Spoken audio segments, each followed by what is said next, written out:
Thanks so much. This is 10 on TV3, and of course, we're telling you that viewers across the country, we're so grateful that you have joined us for the show. The first one in the month of February, the first one in the first week of February. My name is Brian, and let's start with the big one.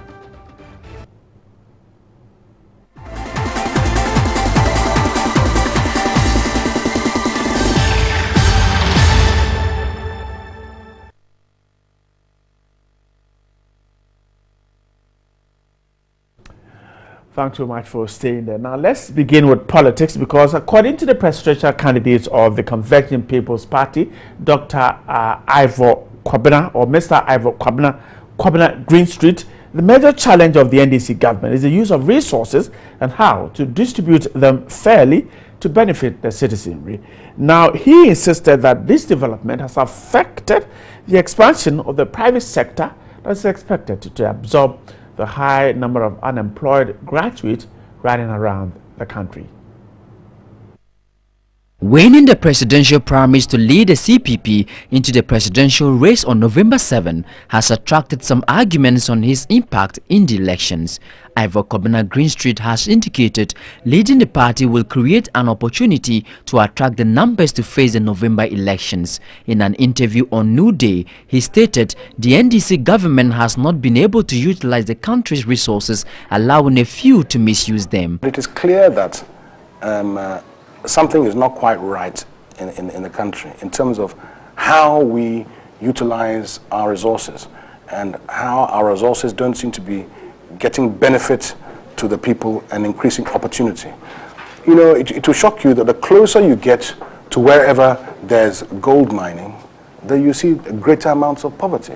If you go around and you see the extent of the damage that Galamsey is doing to our rivers and to the communities who live around there. On strategy by the CPP to deal with corruption, Ivor Greenstreet mentioned some internal mechanisms to make corruption unattractive. If you've noticed, some corporations who have very, very highly developed internal processes for their own self-examination and for their own self-improvement.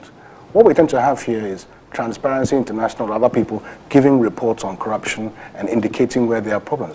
But you don't get a sense that even within ourselves, within ministries, within departments, within agencies, they're concentrating on rooting out corruption from their activities. It's almost as though it's overlooked. What will then be his position if it happens the election goes into a runoff between the NDC and the NPP? And the party is governed by administrative bodies. And for something as huge as a decision like this, the party would have to sit down and look at the particular situation that existed at that time and make a determination in terms of what is in the best interest of the party. All right, and let's talk about Ivor Greenstreet, because that's the latest as far as the CPP is concerned. Let me speak to the senior lecturer, Political Science Department of the University of Ghana, Dr. Evans Agridakun. He's just joined me on the phone lines. Dr. Dakun, grateful for your time tonight. Hello, good evening. I hope you are great. I'm doing fine, my brother. Let's start from here. Now, the issue of persons losing elections and alleging all kinds of malfeasance, particularly vote buying, has again resurrected at the CPP Congress. Now, a former chairperson and a contestant for the flag bearer is alleging that the winner was into vote buying. Now, tell me, this issue, is it what politicians rely on, perhaps when they lose elections, or genuinely they are raising concerns that we should look at as far as developing our democracy is concerned? Yeah, thank you very much, Brad. It is something that we ought to look at as a people. It's a phenomenon which is growing and growing very fast. But it's also very difficult to get the evidence that you need to be able to prosecute, some individuals. I don't. If politicians, they know that they have what it takes to govern, They know that they on their own merit they can win. I don't see why we should go around perhaps, buying vote, giving people TV sets and others just so they can vote for us. I always will reduce this thing to the level of poverty that we have in this country. If we are able to fix the poverty, situation, we will be able to deal with this problem. It means we will put the stakes very high. People who even want to corrupt other individuals would need much more resources to be able to do that. But it's very important. I mean, Ghana, you can give somebody 100 Ghana and the person will change his mind. 20 Ghana, 30 Ghana, he can change his mind. If we are able to change our economic circumstances, it will be extremely difficult for people to go around buying votes and so on. So if we are not able to deal with this canker, we will undermine the very democratic principles that we are creating as a country. Yes. Let me pick your brains on this. Some have argued that if contestants in a race realize that indeed one of them is engaged in vote buying, they should pull out instead of waiting for the race to end and then to come out and say that there was vote buying. Let me pick your brains on this.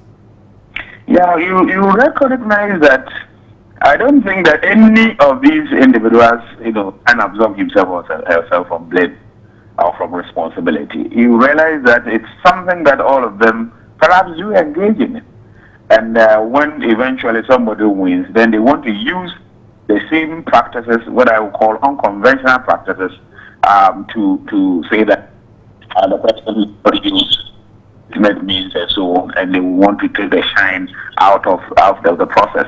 We need, if you look at what the NDC did by way of expanding the electoral college, one of the basic principles was that, look, when we expand the base, then we reduce the influence of money. It means first and foremost they recognize that if we are dealing with few delegates, those who have the means, those who have the financial muscle, can easily camp some individuals. Or if you look at it and you realize that the mathematics, you need about maybe 250. You do your calculations very well. Buy the 250 off, and then you can be sure that you are a candidate, and so on and so forth. So it's an issue that we must confront as a nation. We should not behave as though we are ostriches. These things may exist. But as to whether indeed the individuals are prepared to come with evidence and then we deal with these problems, it's another matter. We need to confront it head on. Otherwise, we will undermine the principles that we create for ourselves. We should not fault politicians for alleging vote buying when indeed they have gone ahead to partake or participate in the process. We should let them come with evidence. Okay. The name of the game is evidence. We should force them to come with evidence. And if you are not prepared to name names, then you keep quiet. But if you are out there, you are alleging, then you must prove. And then the system, we can have some some scapegoats. And if the system is able to deal with them.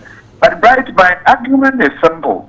And that simple is that, look, until we are able to deal with poverty head on, and that we raise people's profile beyond survival levels, what to eat, what to wear, among others. When we are able to raise our profile beyond the survival, it will be extremely difficult for individuals who want to occupy certain sensitive positions in this country to want to use money to influence votes. Let's stay on the man who won the candidature of the Convention People's Party to lead them into 2016. Now, some have argued that what we saw in 2012 between the NPP and the NDC in terms of wholesale advertising, they took over the media on TV, on radio, in the newspapers. There were all kinds of advertisement telling what they can do. Now we're told that Ivor Greenstreet didn't put up anything like that compared to his contestants. He said that he was in the cottages, he was in rural communities, he was in the hamlets with the people, whilst his contestants were sitting on radio and TV in Accra and campaigning. Now we're going into 2016. the CPP's leader has this. Should other parties learn from this? How should they learn? Can what the CPP leader has done, can it impact positively on how well the CPP performs in 2016? That's a loaded question, but I guess you can profess some answers. Yeah, let me see whether I can navigate my way out of trouble. Right, you appreciate that. Look, the power really resides in the people. It is because you and I, and when I say you and I mean Ghanaians, the average Ghanaian has not realized the potentials in himself or herself, and in terms of the capacity, in terms of the power. You know, the sovereign will, what you call sovereignty in Ghana resides in the people, and we need to recognize that. I think what Ivor did, similar to what the late president, what do you call it? Professor Mills. Yeah, Professor Mills.